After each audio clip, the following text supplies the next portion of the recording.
Okay, good morning to all. बहुत दिनों बाद मिले, I know it that, but we are some little bit of busy, okay?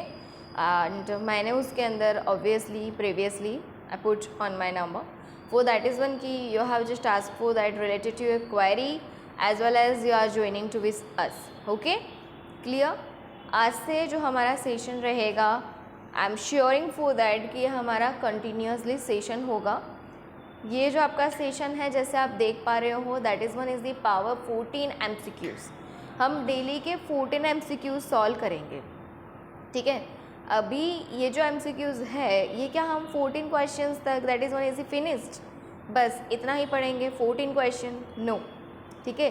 14 questions के अंदर से कितनी थियोरीज बिल्डअप होती है, ठीक है. कौन कौन से ऐसे ऐसे पॉइंट्स हैं जिसको हम पकड़ेंगे, सीखेंगे कि भाई ऐसा कैसे आया, इसके पीछे का रॉकेट साइंस कौन सा है, कोऑपरेशन कैसे होता है, ये सब हम देखेंगे. क्लियर?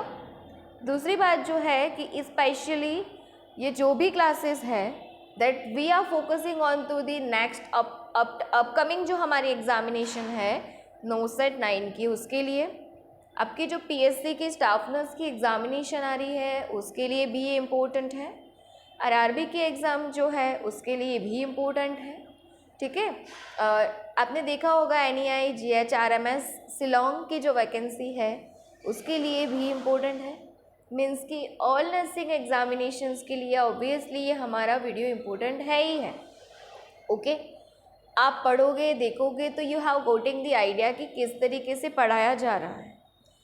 दूसरा हम फोकस करें कि आपका अगर ये क्वेश्चन है कि मैम ठीक है आप नर्सिंग यहाँ पे करवा रहे हो, तो मैम जैसे कि आपने COH की गुजरात स्टाफ नर्स की जो एग्ज़ामिनेशन गई है आपने देखा होगा कि मैंने जितने भी लेक्चर्स पुटअप किए हैं related to the Gujarati grammar या गुजराती साहित्य, इट्स वेरी वेरी इंपॉर्टेंट, ठीक है. आप पेपर को लीजिए और वो कंटेंट को मैच कीजिए, है या नहीं. हाँ, डायरेक्टली कोई लाइन नहीं मिलेगी बट हाँ वो रिलेटेड ज़रूर से है. तो आप पढ़ोगे जुड़ोगे. एवरी एकेडमीज ना they have put their efficiency in of that, but आपको किसका समझ में आता है वो सबसे ज़्यादा ज़रूरी है, ठीक है. तो वो सब कुछ मैंने रखा हुआ है. अभी हम ये बात करें कि भाई तो PSC के लिए मैम बहुत सारा है, हिस्ट्री है, ज्योग्राफी है, जनरल अवेयरनेस है, मैथ्स है, रीजनिंग है. उसके लिए आप क्या फॉलो करवाने वाले हैं? Obviously we put on that videos of that history also. जो हमारा इतिहास है, ठीक है, वो हम पढ़ेंगे in to the only and only in the Gujarati language, because वो पेपर भी गुजराती में आता है. पर वो लेक्चर्स हमारे ऐसे फ्री नहीं रहेंगे, आपको चैनल के साथ एटलीस्ट जुड़ना पड़ेगा, ठीक है. देन आफ्टर आप वो लेक्चर्स को जो है वो देख पाएंगे, ओके. या if you are wanting for that for the offline या ऑनलाइन क्लासेस तो आप मुझसे बात कर सकते हैं. क्लियर? ओके. दूसरी हम बात करें कि ये 14 MCQs का हम पढ़ेंगे. जो आप सेशन अटेंड करोगे आपको आइडिया आएगा भाई कैसा पढ़ा रहे हैं, क्या है क्या नहीं है. Many of the students are call like that कि मैम हमको ना सिर्फ MSN नहीं आता है, मेडिकल सर्जिकल नर्सिंग. मैम हमको ना सिर्फ OBG में ही तकलीफ़ है, हमको सिर्फ इसी में तकलीफ़ है. ऐसा नहीं होता है बच्चे, तकलीफ़ हर एक में होती है आपको, तभी आप you have not getting the selection, okay. अगर यू वांटिंग द सिलेक्शन, हमें कुछ नहीं आता है मैम, वी आर ब्लैंक. आपको बताना है कि हम कैसे आगे बढ़े. आप किसी भी एकेडमीज़ के साथ किसी भी फैकल्टी के साथ अगर जुड़ रहे हो, फर्स्ट ऑफ थिंग ये है आपको उनके ऊपर कॉन्फिडेंस रखना पड़ेगा, आपको विश्वास रखना पड़ेगा कि भाई इन्होंने ये बोला है, मुझे ट्रस्ट है तो मैंने इनके लेक्चर्स लिए हैं, ठीक है. कोई ऐसा नहीं होता है कि ऐसे ही कुछ भी चालू करके बैठ गया है और उसको कुछ देना नहीं है, ओके. तो सब अच्छे हैं बट आपको किसका फाता है माइंड में घुसता है वो ज़रूरी है. जैसे कि मैं खुद का एग्जांपल आपको देती हूँ. जैसे मेरा टाइम ख़त्म होता है, मैंने सबसे पहले फ़िज़िक्स केमिस्ट्री एंड हमारे बायोलॉजी के लेक्चर्स लगे, ठीक है. क्योंकि I was just joining for the stream of science, तो दैट्स वाई ये सारे सब्जेक्ट्स मेरे थे. 3 ही मेन होते हैं, मैंने B ग्रुप लिया था, ठीक है. तो ये सब सब्जेक्ट्स थे मेरे. अभी हुआ क्या कि जैसे कि केमिस्ट्री का मुझे मेरे अच्छे सर थे, मेरे को उनके पास अच्छे थे, मतलब कि मेरे को उनका जो मेथड था समझाने का मेरे को समझ आ गया, तो I got the good marks in of that subject. Okay, फिर मैं ले लूँ कि बायोलॉजी में, तो बायोलॉजी के भी सर इतने अच्छे थे, उनकी मेथड भी मुझे भा गई थी, मतलब उसमें भी अच्छे, बहुत अच्छे मार्क्स आते थे बायोलॉजी के अंदर, है ना। अभी बात आई फिज़िक्स की, ठीक है। तो फिज़िक्स में जिस सर के पास मेरा ट्यूशन था, उसमें क्या होता था कि बहुत सारे बच्चे थे जो फिज़िक्स में भी उनके पास, हाँ मैं जब पढ़ती थी तब भी वो बच्चे 98 99 मार्क्स लाते थे, but I got very less marks, ठीक है, वेरी वेरी लेस मार्क्स। तो at that time my parents just asked to me कि आपको हो क्या रहा है, क्यों केमिस्ट्री में अच्छे मार्क्स है आपके, बायोलॉजी में अच्छे marks, but why it's not into the physics, हाँ कोई प्रॉब्लम है आपको, नहीं समझ आ रहा है, या क्या प्रॉब्लम है। I just freely talk with my parents like that कि नहीं मुझे ये सर की मेथड नहीं समझ आ रही है, ठीक है। किसी किसी का बिहेवियर के साथ भी हम नहीं सेट हो पाते, क्योंकि एट दैट टाइम ना अवर मैच्योरिटी लेवल, वो जो हमारा छोटा बच्चा वाला बिहेवियर था ना, कोई भी टीचर आया हमको बोला, हमने उनके साथ ऐसे सेट हो गया, वो अब नहीं होगा। तो थोड़ा खुद पे ध्यान दीजिए, अगर कोई सर का या कोई मैम का बिहेवियर भी ऐसा है कि आप नहीं सेट हो पा रहे हो, तो वो क्या होगा पता है, बार बार आपको वही चीज़ फील होगी जब वो आपको पढ़ा रहे, यार इसके पास क्यों पढ़ रहा हूँ मैं, इसके साथ इससे अच्छा मैं उसके पास पढ़ रहा था, इसके, तो आपको ये भावनाएं पहले तो अपने दिमाग से निकालनी पड़ेगी। अगर आपको ऐसा ही है तो you have not taking lectures ना, बहुत सारे हैं, ठीक है। आप, मैं यूँ बोलूँगी कि आप मेरे ही लेक्चर्स लो, वो नहीं बोलूँगी मैं, आप वो लेक्चर्स लो जिससे यू गोट दिस सिलेक्शन, क्योंकि एग्ज़ाम लास्ट में तो हमको क्या चाहिए, सिलेक्शन चाहिए, तो बस वो चाहिए हमारा, ठीक है। फिर हुआ क्या, तो हमारे टाइम की जो बोर्ड्स की एग्ज़ामिनेशन होती थी वो सेमेस्टर में होती थी, ठीक है। फर्स्ट सेमेस्टर का रिज़ल्ट पता चल गया मेरे पेरेंट्स को कि भाई फिज़िक्स में दिक्कत है। फिर मैंने बोला कि मुझे ये सर का समझ नहीं आता है, मुझे चेंज करवाना है बस, ठीक है। हाँ मेरे ऑब्वियसली हमारे पेरेंट्स ऐसे होते हैं, बोलते हैं कि भाई बच्चे 92 ला रहे हैं, 99 ला रहे हैं, तो तुम्हारे तो इतने कम आए, मतलब सर में फॉल्ट नहीं, हाँ सर में फॉल्ट नहीं है, पर मुझे उनके मेथड समझ नहीं आ रही, उनका बिहेवियर के साथ मैं सेट नहीं हो पा रही थी, तो मुझे नहीं करना, इससे अच्छा है कि मैं करूँगी ही नहीं पापा, ठीक है। ऐसा रहा कि मैं, इससे अच्छा है मैं फिज़िक्स में पढ़ूँगी ही नहीं, फिर मैं खुद से कर लूँगी तो भी इतने आ जाएंगे। फिर क्या होता है कि मेरा ट्यूशन ऑब्वियसली चेंज हो जाता है, because chemistry biology also good marks, अगर आप में दिमाग नहीं है तो वो तो पेरेंट्स को पहले से पता है, वो चेंज नहीं करवाते हैं ना, बट उनमें अच्छे थे तो फिर चेंज हो गया। सेकेंड, थर्ड एंड फोर्थ में मेरे फिज़िक्स में भी अच्छे मार्क्स रहे, ओके। तो ये सारी चीज़ें कैसे है कि we are on to the maturity level, अभी हमको कुछ समझाने की ज़रूरत नहीं है, आपको थोड़ा सा गाइडेंस मिल गया, you have got the decision कि हम क्या करें क्या ना करें, ठीक है। तो ये थोड़ी चीज़ें हैं जो अपने दिमाग में ज़रूर से रखें, ठीक है। ओके, तो let's we can just start our lectures with of that, थोड़ा सा गाइडेंस देना ये मेरा फ़र्ज़ है, मैं मानती हूँ, तो मैंने दे दिया है, आपको उसमें से कितना गेन अप करना है, कितना फेंक देना है, ये आपके ऊपर है, ठीक है, इसमें मेरा कोई फोर्स नहीं रहेगा, ठीक है। तो हम जस्ट स्टार्ट करते हैं हमारा ये जो सेशन है, और ऑफ दैट की रीच योर गोल, आपका जो भी गोल है आप वहाँ तक पहुँचिए, ठीक है। अभी जो ये क्वेश्चंस का सेशन है आज का, वो ऑब्वियसली ऑन टू दी हमारा सेशन रहने वाला है FON के ऊपर, जो फंडामेंटल ऑफ नर्सिंग के जो हमारे सब्जेक्ट्स रहते हैं, हमारे जो टॉपिक्स रहते हैं उसके ऊपर है, ठीक है। तो you all are focused on that, अगर आपको कुछ आता है अच्छे से अच्छा इसके क्वेश्चंस के रिलेटेड, you also put on to the comment session, तभी आपको ऐसा लगेगा कि नहीं मैम हमारा कुछ ना कुछ देखती है, आपको रिवर्ट बैक आंसर ज़रूर से मिलता है, ठीक है। तो वो चीज़ें रहेंगी, और जैसे मैंने आपको बोला कि बाकी सारे भी जो भी आपके एक्स्ट्रा सेशंस है, आपको लगता है कि भाई मुझे प्रॉपरली ये सारे सब्जेक्ट्स पढ़ने हैं मैम, तो मैं क्या करूँ, तो I advise to you, I take lecture for you, but ऐसे नहीं कि ऑन ऑफ दैट मैंने सब कुछ रख दिया, फ्री ऑफ कॉस्ट लिया आप ले रहे हो, मतलब ये नहीं है कि फ्री ऑफ देने से कुछ नहीं होता, देखो, बट आप लोग उसमें उतना कंसंट्रेशन नहीं करोगे, मुझे पता है बराबर, हम भी वही दौर में है और गुजर रहे हैं। होता क्या है कि जैसे हमें कोई चीज़ फ्री में मिलती है तो हम हमारा टाइम बाउंडिंग नहीं बना पाते हैं, ठीक है। हम नहीं पढ़ने बैठेंगे, यार फ्री है रखा है पढ़ लेंगे, आप पेमेंट भी कर रहे हो और आपके पास टाइम लिमिट है कि ये कोर्स आपके पास 6 मंथ्स तक अवेलेबल है, आप तो क्या, आप बैठोगे ही बैठोगे वो टाइम सेट करके, ठीक है। तो ये सारी चीज़ें मुझे लगी हैं, इसके लिए मैं ज़रूर से ये चीज़ें फॉलो करने वाली ही हूँ, ठीक है। मैंने जस्ट आपको बता दिया, जिसको मेरी मेथड पसंद है, ओके, और behaviour everything is matter on of that's our mind and our result also, okay. तो वो ज्वाइन करना चाहते हैं तो they just contact to me, I just reply to you, okay, ठीक है। चलो, तो हम जस्ट स्टार्ट करते हैं आज का हमारे ये लेक्चर, ओके। ओके, सो हम क्वेश्चन देखेंगे।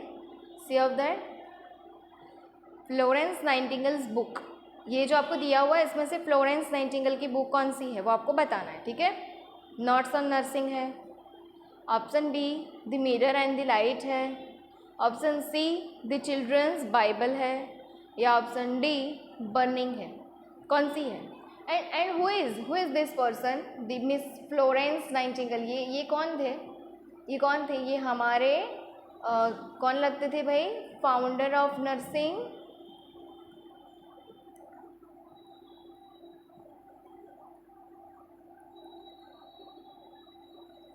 ठीक है।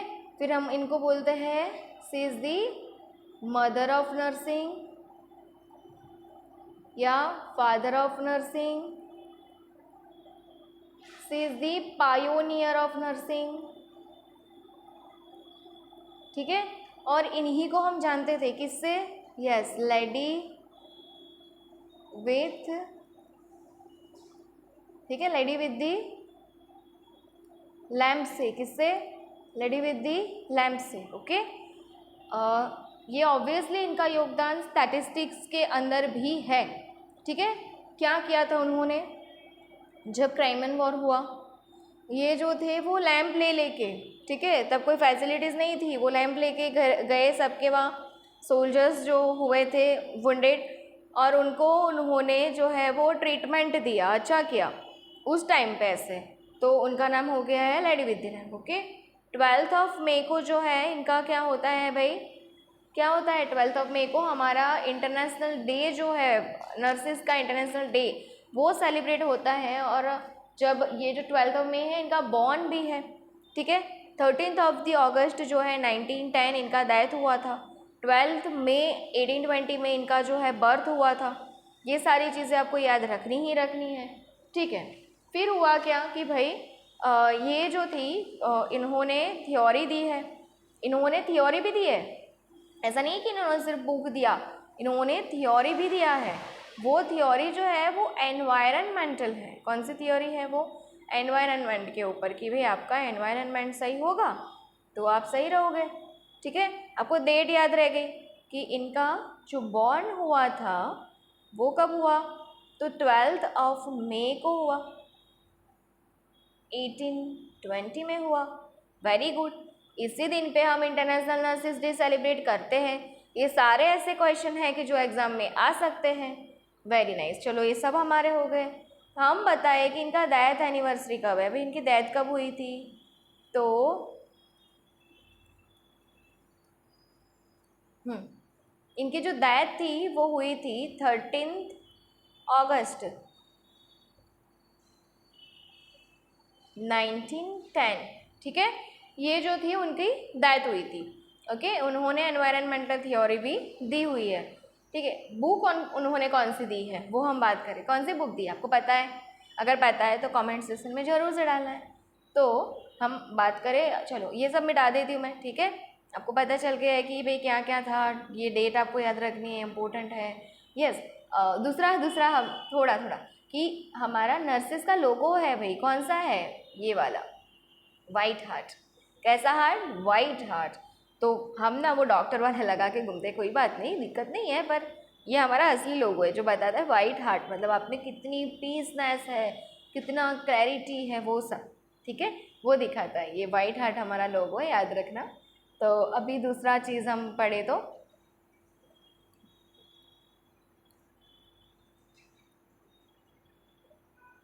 ओके। तो अभी क्या हुआ देखो, फ्लोरेंस नाइटिंगेल्स की हम बात करें, नोट्स ऑन नर्सिंग है, मिरर एंड द लाइट जो थी, ये जो मिरर एंड द लाइट है, ठीक है, वो किसने दी, तो ये जो थी ना मिरर एंड द लाइट, ठीक है, ओके। हम पेन नहीं लिया हमने, ऐसा है, ठीक है। तो ये जो मिरर एंड द लाइट है वो दिया है हिलेरी मांटेल ने। किसने दिया है वो? तो हिलेरी मांटेल, ठीक है, मांटेल, इन्होंने दिया। अभी ये जो चिल्ड्रंस का बाइबल है वो किसने दिया? तो लीडिया मिलेट ने दिया। वो किसने दिया है? लीडिया मिलेट थे, उन्होंने दिया है। ओके। बर्निंग जो है वो किसने दिया? मजूमदार ने दिया है। किसने दिया है? मेघा मजूमदार।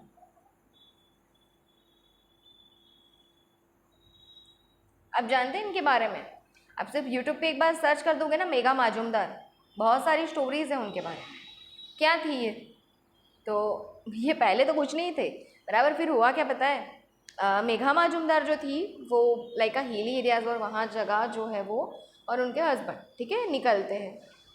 एक दुर्घटना होती है और जिसमें उनकी कार का एक्सीडेंट हो जाता है।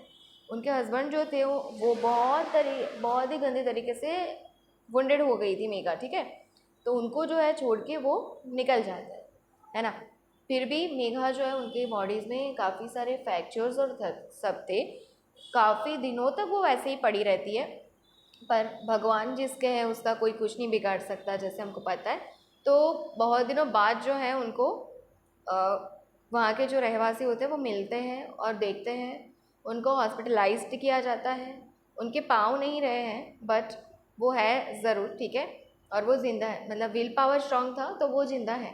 और भगवान भी यही बोलते हैं कि अगर आपको ज़िंदा रहना है तो आप इच्छाएं रखिए कि मुझे ये चाहिए, मुझे वो चाहिए, मोह रखिए। और अगर आपने आसक्ति छोड़ दी कि अब मुझे कुछ नहीं चाहिए, तो तब आपका मृत्यु हो जाएगा, क्योंकि आपको अब कोई भी चीज़ का मोह नहीं है। आप किसी भी चीज़ का आप गलत करने वाले ही नहीं हो, ठीक है। तो ये चीज़ है। तो वो जो अभी है बहुत ही अच्छा स्पीच और बहुत ही अच्छे अच्छे वो कार्य कर रही है मेघा मजूमदार। और इनके लिए उस पर लिखा गया है बर्निंग, और वो बोलती है कि वो जो घटना थी वो बहुत अच्छी रही मेरे लिए, कि जिसने मेरा पूरा जीवन पलट कर दिया। मुझे समझ दिया कि कौन सही है और कौन गलत, कि मैं सही में किसके लिए बनी वो पता चला, ठीक है। तो ये सारा आपको पता चल गया। अभी मिरर एंड द लाइट जो है वो हिलेरी मांटेल ने दिया। चिल्ड्रंस बाइबल जो है वो लीडिया मिलेट ने दिया है। और बर्निंग जो खुद मेघा मजूमदार ने दिया हुआ है। एक बार आप यूट्यूब पे देख लेना, इसका बहुत अच्छा है। बाकी कौन रहा भाई? हमारा ऑप्शन नंबर ए जो नॉट्स ऑन नर्सिंग है, और वही दिया है हमारी फ्लोरेंस नाइटिंगेल ने। हमारी माता पिता जो भी है नर्सिंग के सब ने, ठीक है। तो यहाँ पे हमारा आंसर कौन सा करेक्ट रहने वाला है? ऑप्शन नंबर ए यहाँ पे करेक्ट आंसर है। ओके, चलो, पता चल रहा है ना कि एक ही एमसीक्यूज में हम कितना सब कुछ सॉल्व कर रहे हैं। चलो next, international council of nursing ICN जो है उसकी एस्टेब्लिश्ड फाउंडेड कब हुआ? 1897 में हुआ, 1899 में हुआ, 1898 में हुआ कि 2000 में हुआ? ये ICN जो है वो इंटरनेशनल काउंसिल ऑफ नर्सिंग है। अगर इसकी जगह हम ऐसा लिख दे कि भाई INC, तो ये INC क्या है? इंडियन, ठीक है, वो क्या है? तो इंडियन नर्सिंग काउंसिल। कभी ये इसमें बहुत क्वेरी होती है, जैसे कि कैसे याद रखें मैम ये INC ICN या डायरेक्ट आ गया? तो सिंपली फॉर्मेट है कि भाई इंडिया के अंदर भी IN साथ में आता है, ठीक है, इंडियन के लिए भी यहाँ पे भी है, पर यहाँ पे थोड़ा लॉजिक लगा के याद रखना पड़ेगा ऐसे फिर, ठीक है। तो इसमें INC लगेगा, ठीक है, इंडियन के लिए INC लगता है और इंटरनेशनल के लिए ICN लगता है, ठीक है। इसका एस्टेब्लिशमेंट हुआ था 1899 में हुआ था। कब हुआ था? 1899 में। तो कौन सा आंसर सही रहेगा? हमारा ऑप्शन नंबर सी सही रहेगा, ठीक है। बस इतना ही जानेंगे? नहीं नहीं, इसका हेडक्वार्टर कहाँ है? तो इसका हेडक्वार्टर जिनेवा के अंदर है। कहाँ पे है इसका हेडक्वार्टर? जिनेवा के अंदर।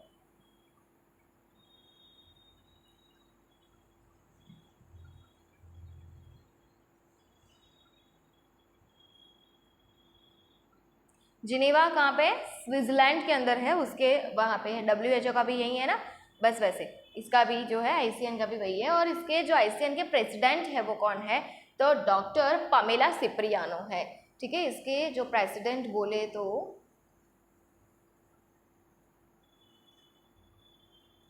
Doctor Pamela Cipriano. ओके, ये इसके प्रेसिडेंट है। क्लियर? इसका हेडक्वार्टर कहाँ है, इसके प्रेसिडेंट कहाँ है, इसका एस्टेब्लिश्ड कब हुआ था? 1899 में हुआ था। इसके पहले ना आईएनसी बन चुका था। जब आईसीएन आया तब उसके पहले आईएनसी था। ठीक है, पता है कैसे? तो आईएनसी जो था ना हमारा, वो आईएनसी हमारा बन गया था 31 दिसंबर 1947।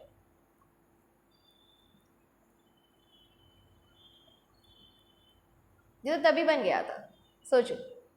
ठीक है, तो बोलते हैं कि इंडिपेंडेंस के भी पहले ये हमारा बन गया था आईएनसी। ठीक है, बाकी सब फिर बाद में आए, है ना, पहले ही ये था। दूसरा अगर हम बोले तो बस इतना ही यहाँ तक ठीक है, वरना काफ़ी सारा जो है इसके अंदर दिया हुआ होता है। तो यहाँ तक हमारा क्लियर रखना है कि भाई आईसीएन क्या है, तो इंटरनेशनल काउंसिल ऑफ नर्सिस है। उसका एस्टेब्लिशमेंट 1899 को हुआ था। उसका हेडक्वार्टर जेनेवा स्विट्ज़रलैंड के अंदर है। उसकी प्रेसिडेंट डॉक्टर पामेला सिप्रियानो है। ऐसे ही हम बात करें आईएनसी की तो वो इंडियन नर्सिंग काउंसिल है, जिसका एस्टेब्लिशमेंट तो 31 दिसंबर 1947 को ही हो गया था। और इसका हेडक्वार्टर दिल्ली के अंदर है। कहाँ पे है? दिल्ली के अंदर है। ठीक है, चलो नेक्स्ट क्वेश्चन क्या है, देखो कि BSc nursing was first started in which year? BSc nursing मतलब कि bachelor of science in nursing, ये कौन से ईयर में स्टार्ट हुआ था? 1943 में तो शायद एएनएम हुआ था, ऑक्सिलरी नर्सिंग मिडवाइफ हुआ था। 1943 में जीएनएम हुआ था, है ना। और 1946 है एक करके, ठीक है, और 1949 है। जैसे कि मैंने आपको बताया कि भाई 1942 में तो हमारा क्या स्टार्ट हुआ था? एएनएम स्टार्ट हुआ था, ऑक्सिलरी नर्सिंग मिडवाइफ। ठीक है, इसका नाम याद रखना ज़रूरी है। हाँ ज़रूरी है, बराबर। कभी कभी इसका ही फुल फॉर्म पूछ रहे थे। जब हम बहुत ज्ञानी हो जाते हैं तो हमें उच्च कक्षा की सारी बातें पता होती है, पर नीचे हमको क्या है वो पता ही नहीं रहता है, बराबर। शॉर्टली क्या है, जो बेसिक क्या है हम भूल जाते हैं।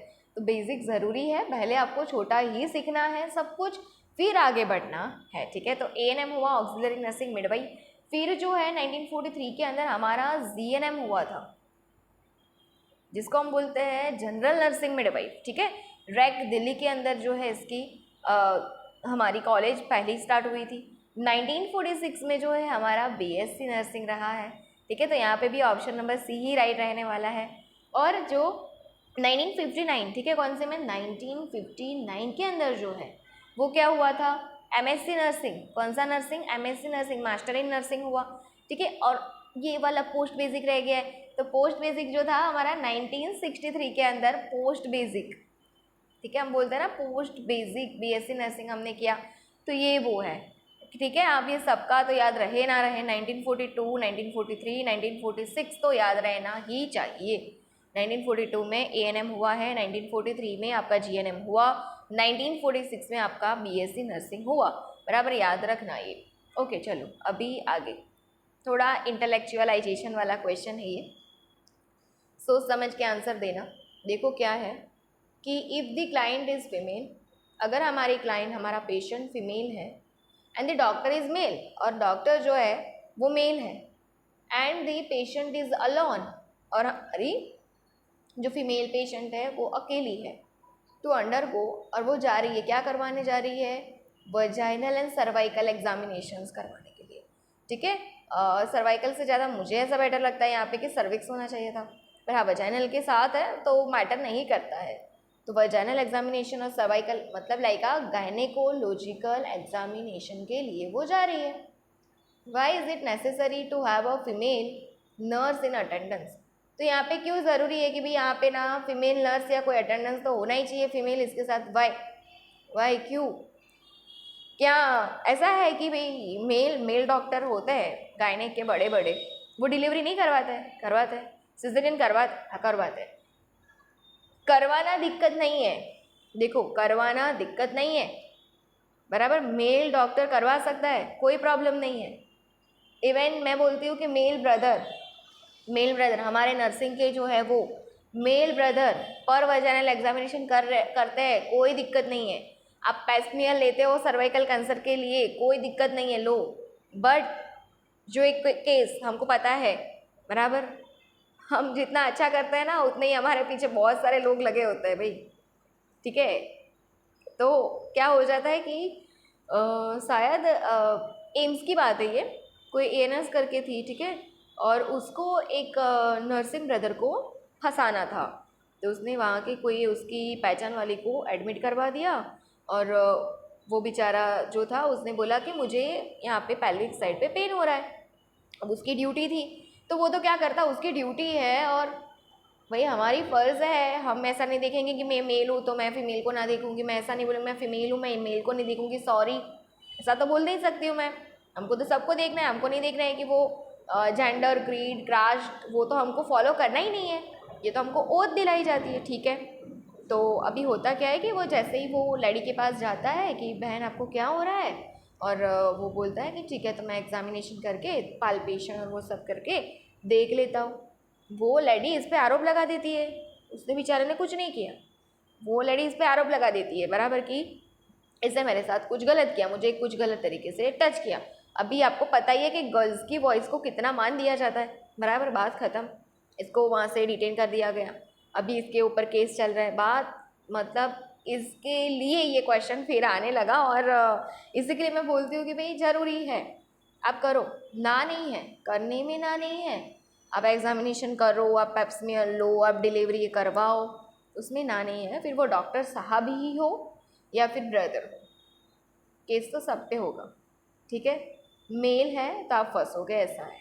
आपको एक फ़ीमेल अटेंडेंस को या फीमेल सिस्टर को साथ में रखना है कि प्लीज़ सिस्टर आप चलिए और मेरे साथ खड़े रहिए, मुझे ये फ़ीमेल पेशेंट का जो है वो एग्जामिनेशन करना है, ओके।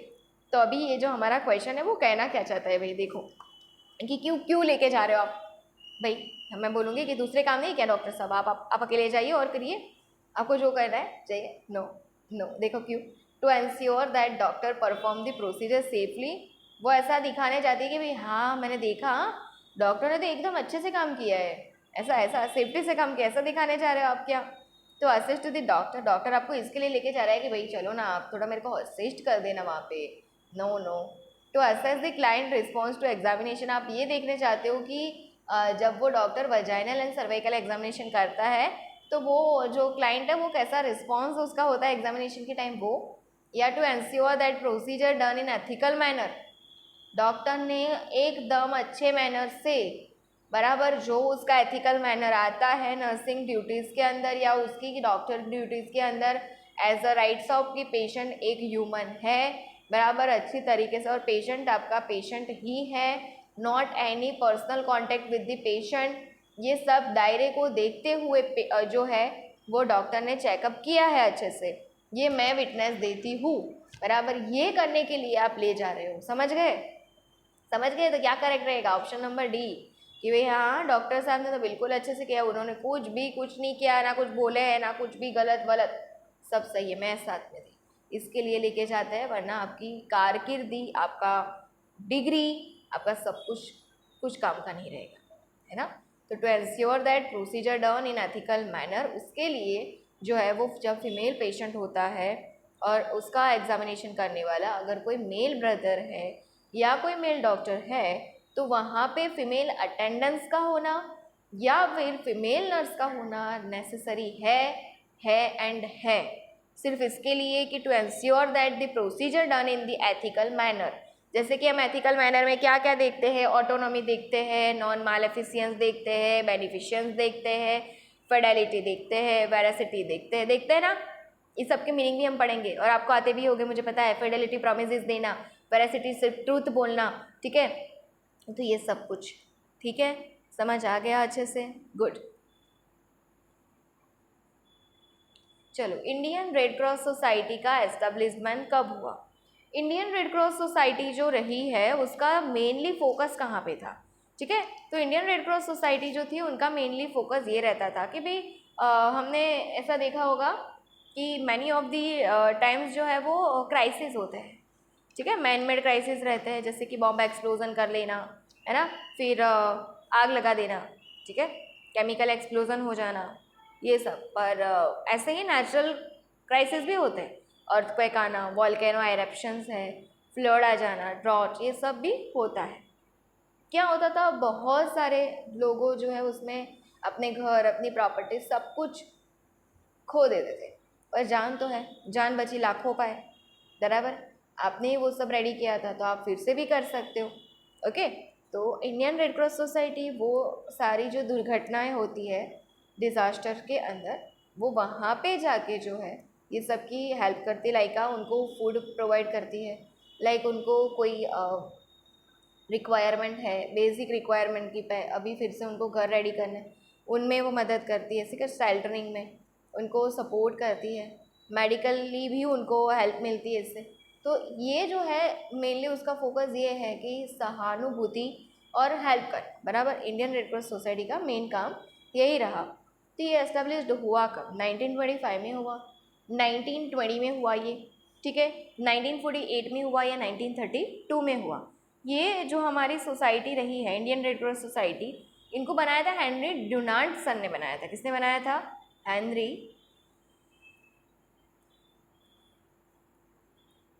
डुनांट। इन्होंने इसका एस्टेब्लिशमेंट किया था। और कब किया था? 1921 में किया था। कब किया था? 1921 में। इसके लिए ऑप्शन नंबर कौन सा सही रहेगा? ऑप्शन नंबर बी हमारा यहाँ पे सही रहेगा, ठीक है। चलिए next, who is the president of Indian red cross society. भाई इंडियन रेड क्रॉस सोसाइटी की बात तो हमने की, पर इसके प्रेसिडेंट कौन होते हैं? क्या इंडिया के प्रेसिडेंट है, बराबर, वो होते हैं। होम मिनिस्टर ऑफ इंडिया जो है वो इसके प्रेसिडेंट रहते हैं। प्राइम मिनिस्टर ऑफ इंडिया है वो इसके प्रेसिडेंट रहते हैं, कि वाइस प्रेसिडेंट ऑफ इंडिया है वो इसके प्रेसिडेंट रहते हैं। तो ऑब्वियसली जो इंडियन रेड क्रॉस सोसाइटी है उसके प्रेसिडेंट भी हमारे इंडिया के प्रेसिडेंट ही होते हैं, ठीक है। ऐसे तो बहुत सारी जगह है कि जहाँ के प्रेसिडेंट हमारे इंडिया के प्रेसिडेंट ही होते हैं। वाओ, कौन है अभी, कौन है अभी इसके प्रेसिडेंट? अरे हमारे प्रेसिडेंट ही कौन है बोल दो तो पता चल जाएगा। द्रौपदी मुर्मू, श्रीमती द्रौपदी मुर्मू, है ना। चलो गुड, ये पता होना चाहिए थोड़ा सा जनरल नॉलेज भी, ठीक है। चल, a nurse is teaching a client how to use the call bell system, ठीक है। उसको बताया क्लाइंट को कि देखिए रामलाल, आपकी जो ये बेड है उसके ऊपर ये जो लगा हुआ है वो कॉल बेल है। मैं वहाँ पे नर्सिंग स्टेशन पे काम कर रही होती हूँ। अगर आपको कोई भी इमरजेंसी होती है, आपको कोई चीज़ की ज़रूरत है, आपको कोई क्वेश्चन को पूछना है, तो आप ये कॉल बेल को दबाना, मैं आ जाऊँगी, ठीक है। और समझ जाऊँगी, मुझे पता चल जाएगा, मैं आ जाऊँगी, ठीक है। अभी देखो कैसा होता है ना, कभी कभी कॉल बेल तो सब जगह लगा हुआ है, पर आपने पेशेंट को बताया नहीं है कि भाई ये कॉल बेल है, इसका ऐसे हेल्प का यूज़ करना है। तो patient is not knowing for that ना, कि इसका यूज़ कैसे होता है। तो देखो ये सब ज़रूरी है भाई, आप पेशेंट को ओवरव्यू कराओ कि भाई देखो ये एग्ज़िट है, यहाँ पे अगर आग वाग लगे, हमको नहीं पता, बराबर, आग वाग लगेगी, रामलाल फटाफट से यहाँ से भागना है, ठीक है। और फिर जो है ये कॉल बेल सिस्टम है, यहाँ पे वॉशरूम है, इसको ऐसे यूज़ करना है, यहाँ पे वो है, इतने बजे आपका ब्रेकफास्ट आएगा, इतने बजे आपका लंच आएगा, इतने बजे फिर से आपका जो है वो चाय आएगा, फिर आपका जो है वो डिनर आएगा। ये सब बताना पड़ता है। पेशेंट के लिए न्यू है ना, उसको कैसे पता चलेगा। फिर आया और पेशेंट दौड़ा, वो मुझे तो पता ही नहीं था, अभी खाना लेने जाना है, ठीक है ठीक है, ऐसा नहीं, उसको पहले से बताओ, ठीक है। उसको ओरिएंटेशन करवाना है कि ऐसा ऐसा है हमारे वार्ड में, आपकी इस तरीके से ट्रीटमेंट होगी, मेरा नाम ये है, ठीक है। ये तो अभी कॉल बेल सिस्टम बना है, कॉल बेल सिस्टम बता दिया कि आपको कॉल बज जाना है, मैं आ जाऊँगी, ठीक है, आप चिंता मत करना, मैं यहीं हूँ। अभी which level of Maslow's hierarchy, इसके अंदर क्या इंक्लूड किया है यहाँ पे? मास्लोज हायरार्की की थ्योरी को लगाया। देखो अभी ये हमारे क्वेश्चन से भी ऊपर है कि भाई मास्लोज हायरार्की थ्योरी यहाँ पे लगा दी है, किसके पीछे? सिर्फ और सिर्फ आपने कॉल बेल सिस्टम को सिखाया और उसके पीछे आपने ये लगा दिया, ठीक है। तो ये दिखाता क्या है? ऑफ नीड्स दस दिस नर्सेज एक्शन एड्रेस, ये क्या दिखाता है? उसकी सेफ्टी के लिए आपने ये बताया, सेल्फ इस्टीम के लिए बताया, ये है फिजियोलॉजिकल नीड्स है या इंटरपर्सनल नीड्स। मास्लोज हायरार्की का मॉडल पूरा कुछ इस तरीके से पैराडिगम के अंदर जो है आपको देखने को मिलता है, जिसके सबसे नीचे जो है फिजियोलॉजिकल नीड्स रहती है, जो एक बेसिक नीड्स है, रोटी, कपड़ा, मकान, वार्म, सेक्स, बराबर, ये सब, एयर, हंगर, फूड, ये सब। फिर उसके ऊपर हमारा आ जाता है सेफ्टी एंड सिक्योरिटी। एंड कौन सा आता था? सिक्योरिटी। मान लो कि मैं यहाँ पे हूँ, आपको पढ़ा रही हूँ, कैसे कैसे कोई मुझे डर है नहीं, मैं मतलब आप मेरे सामने हो नहीं, फिर भी मैं हंस रही हूँ, एक्सप्रेशन दिखा रही। कब आएंगे? जब मेरा माइंड आपके अंदर घुल मिल गया है, मैं समझ रही हूँ कि मैं अच्छे से पढ़ाऊँगी, बच्चा तभी देखेगा और उसको मज़ा आएगी, वरना नहीं आएगी। तो सेफ्टी एंड सिक्योरिटी है मेरे को यहाँ पे, कोई भी आके मुझे मार देगा, मुझे कुछ गाली गलौज बोलेगा, ऐसा नहीं है भाई, एकदम सेफ एंड सिक्योर हूँ मैं, तब होता है। फिर आता है इसके ऊपर आपका लव एंड बिलोंगिंगनेस नीड्स, सब आपका ये ख़त्म होता है, फिर आप मांगोगे क्या कि मेरे को चाहिए अब लव एंड बिलोंगिंगनेस, मतलब कि मेरा कोई अच्छा फ्रेंड है, मेरा पार्टनर है, मेरा इंटीमेसी, ये सब, ठीक है। फिर आपका रहेगा सेल्फ स्टीम नीड्स, ठीक है, सेल्फ स्टीम नीड्स रहेगा। सबसे ऊपर आपका रहता है सेल्फ एक्चुअलाइजेशन नीड, सबसे ऊपर। मेरे को सिर्फ डॉक्टर नहीं बनना है, मेरे को सिर्फ नर्स नहीं बनना है, मैं तो बहुत अपर लेवल तक बनना चाहती हूँ, ये सेल्फ एक्चुअलाइजेशन सबसे ऊपर। वो होगा तो भी ठीक है, नहीं होगा तो भी, पर हमारा ध्येय क्या है कि मुझे यहाँ तक पहुँचना है, स्टेटस चाहिए अच्छा सा, एक रेप्यूटेशन चाहिए, वो सेल्फ एक्चुअलाइजेशन है। तो इसकी शुरुआत होती है फिजियोलॉजिकल से लेके safety, love belonging, self esteem and self actualisation, ठीक है। इस तरीके से ऊपर हायर लेवल पे जो है वो नहीं भी मिलेगा तो चलेगा, टॉप लेवल की नीड है, पर शुरुआत कहाँ से होनी चाहिए, बेसिक नीड्स ये तो चाहिए ही चाहिए जो लोअर लेवल की है। तो ये पूरा मास्लोज हायरार्की का एक मॉडल है, मैंने आपको पूरा बता दिया, ठीक है। अभी ये जो आपको बताया कि भाई call bell system Maslow's hierarchy का कौन सा एग्जाम्पल बता दिए, तो सेफ्टी का, ठीक है, काम बताती है सेफ्टी का। पेशेंट तो सोचेगा ना, घर पे मेरा कोई ख्याल नहीं रखता था, मैं बीमार हूँ, तभी तो मैं यहाँ एडमिट हुआ, और ये नर्स भी मुझे छोड़ के पता नहीं कहाँ चली गई, वे मुझे कोई ज़रूरत हुई, मुझे कोई पेन हो रहा है, मैं किसको बुलाऊँगा, किसको बोलूँगा भाई, तो वो घबराएगा, डरेगा, ठीक है। तो इसके लिए आपको पहले से इन्फॉर्म कि आपकी सेफ्टी है, आप सेफ हो, आप चिंता मत कीजिए रामलाल, ये आपके पास जो बटन है, जो रिमोट है, आप उसे ये दबाएंगे, जस्ट मैं आ जाऊँगी, मैं यहीं पे नर्सिंग स्टेशन पे बैठी हुई, मैं पीछे के आपकी जो रो है उसमें उसी में काम कर रही हूँ, अब बिल्कुल वो रही है, अब परेशान मत होइए, ठीक है। आप बताओगे ये, तब पेशेंट को फील होगा अच्छा सेफ्टी एंड सिक्योरिटी। ऑप्शन कौन सा यहाँ पे सही रहेगा, ऑप्शन ए देखो। तो इस तरीके भी क्वेश्चन आ सकते हैं, जैसे ना मैंने एक लेक्चर्स में बोला हुआ है कि इसका रिलेटेड एक क्वेश्चन एग्जाम में शायद आया हुआ था कि एक पेशेंट है जिसको डिस्पनिया हो गया। डिस्पनिया तो आपको पता है ना, डिस्पनिया, पेशेंट को डिस्पनिया हो गया मतलब कि उसको ब्रीदिंग डिफ़िकल्टी होगी, और वो फुलफिलमेंट के लिए, पेशेंट को अच्छा फील हो उसके लिए हमने उसको वेंटिलेटर पे रखा, ठीक है, और पेशेंट फील दी, उसको अच्छा लग रहा है। तो ये मास्लोज हायरार्की की कौन से नीड्स के अंदर आ रहा है, और मास्लोज हायरार्की की कौन से नीड के अंदर है, फिजियोलॉजिकल नीड्स के अंदर, बेसिक नीड्स के अंदर, ठीक है। तो क्वेश्चन कहीं से भी आ सकता है, बट हमने प्रैक्टिस की हुई है, हमको पता है, we are ready, we fight it, है ना, और हम हमारे गोल तक ज़रूर पहुँचेंगे, ठीक है, साथ में पहुँचेंगे, अच्छे से पहुँचेंगे, मिलजुल कर पहुँचेंगे। ओके, चलो आगे बढ़े।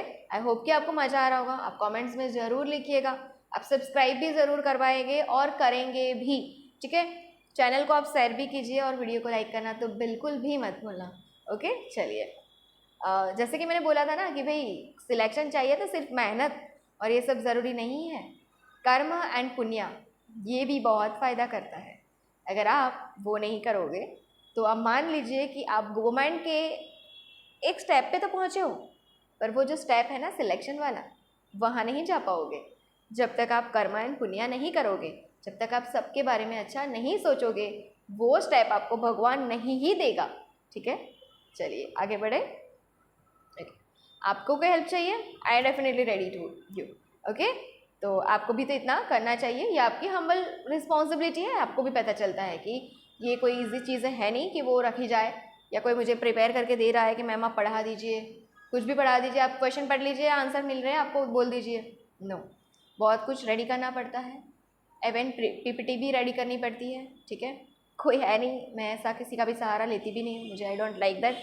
इवन मुझे किसी पे विश्वास भी नहीं होता है कि मैं भाई कोई कंटेंट दे रही हूँ, किसी ने क्या लिख दिया मुझे क्या पता, ठीक है। तो इसके लिए भी है, तो ये थोड़ा सा सीखना, थोड़ा सा करके देखना, ऐसा लगे तो फिर पता चलेगा। ये जो दिया हुआ कंटेंट है वही सिर्फ अपनी नोटबुक्स के अंदर लिखना, सिर्फ लिखना, और मैं जो बताती हूँ साइड में वो भी लिखना, फिर उतने में ही आपको पता चलेगा कि यार इतना कैसे होता है, तो ये सब मैम कैसे करते होंगे, है ना। चलो, जब किसी का भी आपको पता ना चले ना कि उसका कार्य ईजी है या कैसा, खुद करके देख लेने का एक बार, मैं ऐसा करके देखता हूँ, चलो यार, फिर पता चल जाएगा, है ना। चलो, which of the following is not an intentional thought, what is meaning of intentional thought, ठीक है। ये इंटेंशनल थॉट होता क्या है, मेरा बॉस है उल्टा हो गया, तो पेन भी ऐसे ऐसे जाती है ना। तो इंटेंशनल थॉट क्या है, देखो एक होता है इंटेंशनल थॉट और एक हमारा रहता है नॉन इंटेंशनल थॉट। इंटेंशनल मतलब मैंने जानबूझकर उसको जो है वो दुखी किया है या चोट पहुंचाई, और नॉन इंटेंशनल मतलब कि मुझे पता नहीं था, भूल से हो गया है। ये जो आपकी भावना रहती है ना, सॉरी यार मुझे नहीं पता था ऐसा होगा, सॉरी, ये जो भावना है वो बहुत अच्छी होती है। वरना जो अहंकार और ईगो वाले लोग होते हैं उनको तो सॉरी बोलने में भी ऐसा लगता है जैसे वो लोग टूट गए हैं, ख़त्म हो गए। यार भगवान ने आपका सर्जन किया इतना सब कुछ दे के, वो नहीं करते। आप क्या हैं, आप तो एक सामान्य साधारण मनुष्य है। ओके, चलिए, तो पूछा है आपको कि इसमें से ऐसा क्या है कि जो इंटेंशनल थॉट नहीं है, जानबूझकर नहीं हुआ है। असॉल्ट इंटेंशनल है, फॉल्स इम्प्रिजनमेंट किसी को बिना गलती के जेल में डाल देना। मतलब ऐसा बोला जाता है कि कोई पेशेंट आपके हॉस्पिटल में एडमिट हुआ, फिर आपने बोला कि भाई रामलाल आपका इतना बिल हुआ, रामलाल ने बोला मेरे पास पैसे नहीं है, सॉरी। आप बोलेंगे तो मैं क्या करूँ, पहले बोलना चाहिए, अभी तो मेरी तो प्राइवेट हॉस्पिटल है, आपको पैसे देने ही पड़ेंगे, चलो रामलाल को बंद कर दो। रामलाल को वो कमरे के अंदर आप लॉक करके डाल दो, जब तक वो पैसा नहीं देता है उसको यहाँ से नहीं जाने देंगे। ये गलत बात है, ठीक है। तो वो आपका फॉल्स इम्प्रिजनमेंट है, वो तो आपने जानबूझकर किया है भाई, ये गलत चीज़ है।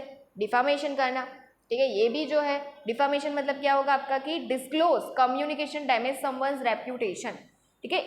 डिफामेशन जो है ना उसके अंदर दो चीज़ें आती है, देखो कैसे कैसे कैसे। एक होती है इसके अंदर स्लैंडर और एक होती है इसके अंदर लाइबल, सॉरी, इस होती है इसके अंदर लाइबल, ठीक है। स्लैंडर मतलब क्या, स्लैंडर मतलब क्या, बोल बोल के, एज पर दिस पिच, आप बोल बोल के जो है पेशेंट का वो कर रहे हो, ओरल डिफामेशन। आपको रामलाल ने बोला कि मैं आपको कुछ बताता, प्लीज़ किसको मत बताना, आप पर आप बोल रहे तुझे पता है ये रामलाल कैसा है, तो ऐसा है, आप बोल बोल के सब जगह पे जा जाके रामलाल की गलतियाँ बता रहे हो, तो ये डिफामेशन है। ये आपकी इंटेंशनली गलती हो रही है भाई, ये गलत बात है आपकी, ये गलत हैबिट है। मैं बोलती हूँ कि जब आपके विचार उच्च हो जाते हैं, आपको किसी की चाड़ी चुगली सुनना भी पसंद नहीं आएगा, ये तो एकदम गलत बात है, तो आप खुद कर रहे हो, नो।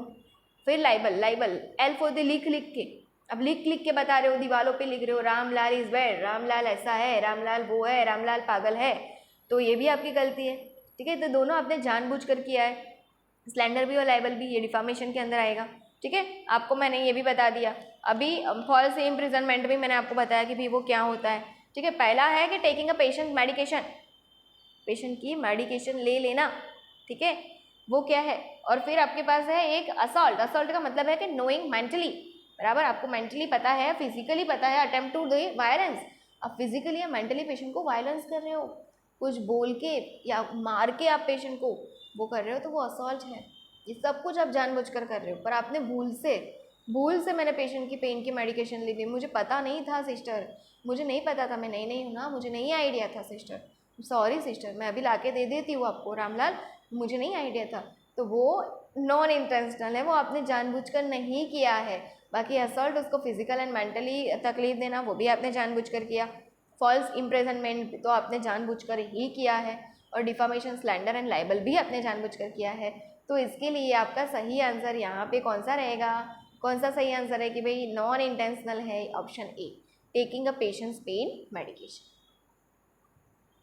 चलो, अब फेलियर ऑफ प्रोफेशनल ड्यूटी, आपकी जो प्रोफेशनल ड्यूटी है, आपको काम में मतलब मिल गया कि आज आपको जो है सिर्फ वाइटल साइंस ही लेने, आज आपको सिर्फ मेडिकेशन ही देनी है सबको, बस आज आपको सिर्फ और सिर्फ बेड मेकिंग ही करना है, बराबर।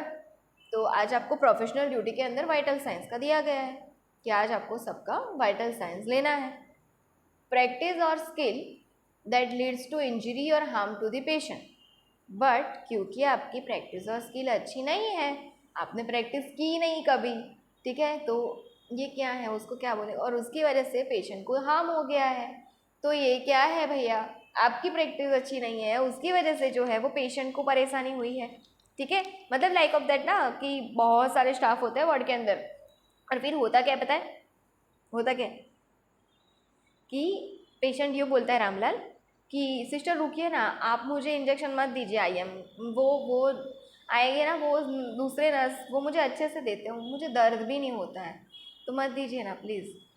तो ये क्या है, आपकी प्रैक्टिस, आपकी स्किल, आपने सीख लिया है कि मैं ऐसे करके ऐसे इंजेक्शन दूंगी ना, यहाँ पे उसको दर्द नहीं होगा, उसको पता भी नहीं चलेगा कि आप कैसे दे देते हैं, है ना। ऐसा हम काफ़ी सारे देखते हैं कि वो हमारा ब्लड कलेक्शन भी कैसे ले लेते हैं, हमको पता ही नहीं चला भाई, उन्होंने हमको इंजेक्शन दे दिया, हमको पता, हमको दर्द भी नहीं होता है, ठीक है। तो ये आपकी स्किल है, ये आपकी प्रैक्टिस है, आप जितना प्रैक्टिस करोगे, practice can be main perfect, ये बात गलत नहीं है, ठीक है। तो क्या हुआ, आप तो पहली बार आपको काम दिया कि भाई आप जाइए और आईएम इंजेक्शन, आपको आज सबके आईएम आपको लगाना है, आपने जीवन में प्रैक्टिस नहीं किया, तो क्या करोगे आप, जैसे आया ऐसे दे दोगे, ठीक है ना। कोई एंगल का पता है, 90 डिग्री पे देते हैं ना आपको कोई एंगल का पता है, ना कोई वो स्पिरिट स्वैप को कैसे लगाना है वो आपको पता है, कुछ भी नहीं, आपने दे दिया, पेशेंट को इंजरी हुई, हार्म हुआ, ठीक है, ब्लीडिंग उसमें नहीं आना चाहिए, वो देखना पड़ता है, स्पिरिट करके अगर आता है तो फिर से निकाल के फिर से उसको लगाया जाता है, कुछ नहीं होता आपको पता। तो ये क्या है आपका, जिसकी आपकी प्रैक्टिस नहीं है, ठीक है, और उसकी वजह से अगर पेशेंट को हार्म हुआ, तो ये आपकी क्या है, नेग्लिजेंस है, आपने क्राइम किया, आपका मिसअंडरस्टैंडिंग हो गया है, क्या आपकी माल प्रैक्टिस है भाई, आपकी प्रैक्टिस ही ठीक नहीं है। अगर आपने फिर मान लो कि आपने 1000 लोगों को, ठीक है, इसमें क्या है, माल प्रैक्टिस, ऑप्शन ए, आपकी प्रैक्टिस ठीक नहीं है जिसकी वजह से पेशेंट को तकलीफ हुई। कभी कभी कैसा होता है पता है कि आपने 500 1000 लोगों को आईएम इंजेक्शन लगा दिया, पर सिर्फ लगाने के लिए, यार कब मेरी ड्यूटी खत्म हुआ है, मैं घर पे जाऊँ, मुझे घर पे जाना है, मुझे ये सब काम नहीं करना है। हाँ, तो आप ह्यूमन बीइंग के साथ काम कर रहे हो और आपने सीखा ही नहीं है, बेचारे कितने लोगों को तकलीफ, इससे ना पैरालिसिस भी हो जाता है, आपका मजाक में जाता होगा, पर इससे पैरालिसिस, पैरास्थेशिया, वीकनेस भी हो जाता है, नर्व वहाँ से पसार होती है, सियाटिक नर्व, तो ध्यान रखिए, ये सब कोई नॉर्मली चीज़ें नहीं है ये, ठीक है। चलो, तो ये क्वेश्चन का आंसर आपका रहेगा माल प्रैक्टिस, ओके, कि failure of professional duty, practice और skill that leads to injury or harm to the patient is termed as the malpractice, okay। An example of negligence means avoid करना किसी को, negligence is touching a patient without consent। आपने पूछा भी नहीं, रामलाल मैं आपका वाइटल साइंस या मैं आपका फिजिकल एग्जामिनेशन करने वाली हूँ, क्योंकि आपको ये तकलीफ़ है, तो क्या मैं करूँ, पूछना पड़ता है, ठीक है, क्या मैं करूँ रामलाल, रामलाल परमिशन देगा फिर आप करोगे, विदाउट कंसेंट आप जाके पेशेंट को टच करो, ये रामलाल पता है तुमको ये हुआ, पता चलता है तुम्हें ये वो, ऐसा नहीं है, दैट इज़ गलत। Living an unstable patient unattended in the bathroom, patient है जो ना खड़ा रह सकता है, उसको ड्राउजीनेस का प्रॉब्लम है, उसको बार बार चक्कर आ जाते हैं, आप उस पेशेंट को बाथरूम में अकेला छोड़ के चले आते हो, चलो आप नहीं खड़े रह सकते, आप किसी अटेंडेंट को छोड़ दो कि भाई इसकी ऐसी है, उसका नहीं हो सकता, आप उसको बोलो भी, रामलाल आप अकेले नहीं जा सकते, आपको ऐसा प्रॉब्लम है ना, आप बोल देना, मैं किसी अटेंडेंट को बोल दूँगी, क्योंकि आप गिर जाओगे ना तो ऊपर से मेरे को बोलेंगे, ठीक है, प्लीज़ आप ऐसा मत करना, बोलना मुझे, है ना। तो फिर भी आप तो पेशेंट को अकेला छोड़ के आ गए हो, वो नेग्लिजियंस है। या बोला है कि येलिंग द पेशेंट, पेशेंट पे चिल्लाना जोर जोर से, ओ रामलाल आपको पता चलता है आपने ऐसा क्यों किया, ठीक है, तो ये येलिंग है, ये क्या है आपका, येलिंग है, आप पेशेंट पे चिल्लाओगे कि ये रामलाल आपको पता चलता है ना, नहीं चलता है ना, बराबर, ये चीज़ें आप करते हो। कि speaking badly of a patient in the cafeteria, या फिर आप चिल्ला चिल्ला के आपको पता नहीं चलता है, ये वो है, ये है, ठीक है, आप बहुत अच्छे बुरे तरीके से पेशेंट से बात करते हो, क्या है। तो देखो ये जो चीज़ें हैं, पहले आता है कि touching a patient without concern, वो फिजिकल असॉल्ट किया आपने पेशेंट के साथ, वो तो आएगा नहीं क्योंकि वो तो असॉल्ट है। फिर जो है आपका, ठीक है, वो battery type, yes battery type है, बैटरी किसी को बिना कंसर्न के टच करना, बराबर, आपने उसको हार्म नहीं पहुंचा, हार्म होता तो असॉल्ट होता, सॉरी, तो touching a patient without concern battery है, ठीक है।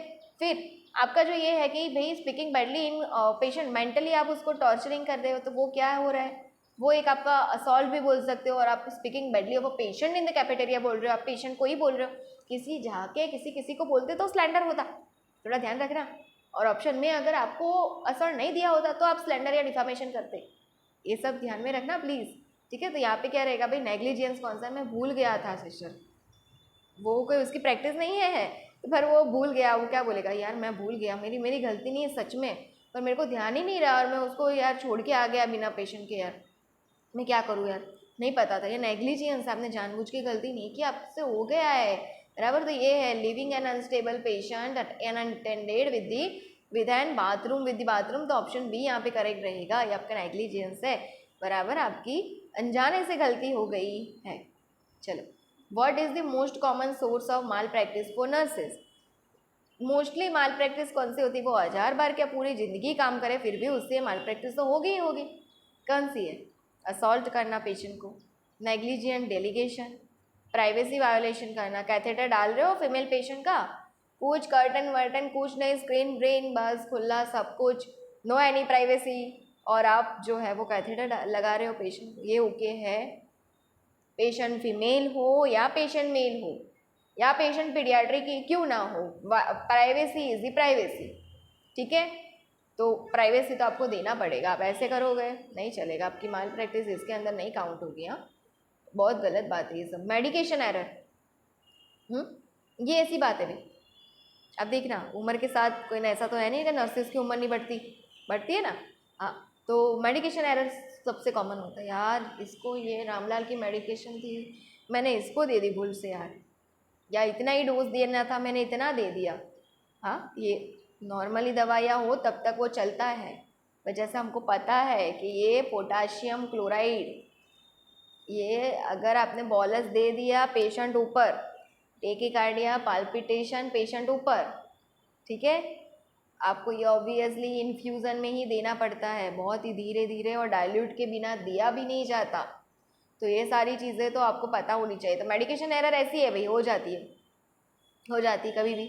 आप कितना भी ले लो, आपकी कितनी भी वो हो, क्योंकि आपको कोई एक पेशेंट की मेडिकेशन नहीं देनी होती है। एक ही टाइम के अंदर 2 बजे बोला है तो 2 बजे सारे पेशेंट की आपको साथ में मेडिकेशन, 20-30 पेशेंट को बराबर साथ में मेडिकेशन देनी है, तो हो जाता है हड़बड़ी में, बट ध्यान रखना पड़ता है। इसके लिए बोला है कि भाई common source of mall practice nurses के अंदर यही देखने को मिलती है, मेडिकेशन का एरर कर देना। यार ये था ना, वो था ना, ये हो गया ना, वो हो गया ना, इसका ये रह गया ना, सुबह की मेडिकेशन लो आफ्टरनून को दे देना, इसके आफ्टरनून को, ऐसा होता है, ठीक है, ऐसा होता है। चलो, तो सही है आपका, गुड। नेक्स्ट है nursing ethics is defined by. Nursing के जो एथिक्स है, ठीक है, उसको कैसे डिफाइन करोगे? मोरल प्रिंसिपल्स एंड वैल्यूज से, रिटन रूल्स से, पॉलिसी एंड प्रोसीजर्स से, कि स्टैंडर्ड्स ऑफ केयर से पता चलेगा कि वो कितनी अच्छी केयर देती है, उससे किससे पता चलेगा? एथिक्स का रिलेटेड आपको किससे पता चलेगा? बताओ, what is the ethics? First of all what is the ethics? Ethics जो है वो नर्सिस कोड है, लाइक अ नर्सिस कोड है, ठीक है, वो इंटरनेशनल काउंसिल ऑफ नर्सिस ने दिया हुआ है, और वो क्या बताता है कि nurses and people practice, nurses and practice, nurses and profession and nurses and को वर्कर, ठीक है, ऐसे हमको देते हैं, ठीक है। तो ये हमारा रहता है। तो ये होता क्या है एक्चुअली? तो ये एथिक्स जो रहता है वो एक लाइक आ प्रिंसिपल्स है, उसको आपको सिद्धांत है, उसको आपको फॉलो करना ही है, ये आपका वैल्यूज़ है, ठीक है। तो nursing ethics is defined by moral values and moral principles. क्या रहता है? Nursing ethics is defined by moral principles and values. तो ये आपका जो क्वेश्चन का आंसर रहेगा ऑप्शन नंबर, ठीक है। इसके साथ ये भी आप याद रखना, nurses and practice, nurses and people, nurses and coworkers, ठीक है, नर्सिस एंड प्रोफेशन। तो क्या आएगा? 3P काउ, ऐसे याद रखना है, ठीक है। Nurses and practice, nurses and people, nurses and profession, हो गए 3P। एंड काउ मतलब कोवर्कर्स, नर्सिस एंड कोवर्कर्स, ठीक है, याद रखना ये चीज़ें। चलो good. Nightingales was given which nursing theory? ये तो मैंने आपको पहले ही बता दिया था, पहला क्वेश्चन। हम 13 तक पहुँचे, आपको याद है कि नहीं वो देखना है, यहाँ पे आपका कितना कॉन्सेंट्रेशन था वो पता चलेगा। हमारी जो फ्लोरेंस नाइटिंगेल्स है, ओके, उन्होंने कौन सी थ्योरी दिया है? 14 ह्यूमन बेसिक नीड्स दिया उन्होंने, यूनिटरी ह्यूमन बीइंग उन्होंने दिया है, उन्होंने न्यूमान सिस्टम मॉडल दिया है, या फिर उन्होंने जो है वो एनवायरनमेंटल थ्योरी दिया? कौन सा दिया है? मैंने आपको बताया था। देखो, हम बात करें ये ये 14 ह्यूमन बेसिक नीड्स जो थी वो दिया था वर्जीनिया हैंडरसन ने,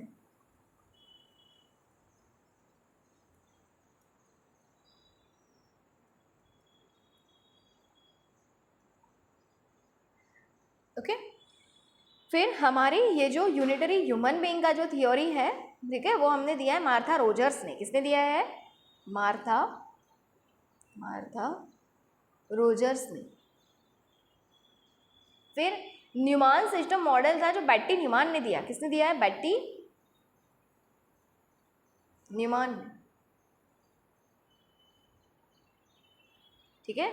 चलो, अगर आप हमारे साथ जुड़ते हो तो ऐसे ही क्वेश्चन विद थ्योरी हम सॉल्व करते हैं, ठीक है। क्या किसने कौन सी थ्योरी दी है, कब दी है, इसके अंदर क्या है, कौन से क्वेश्चंस इसमें से आ सकते हैं, सब कुछ।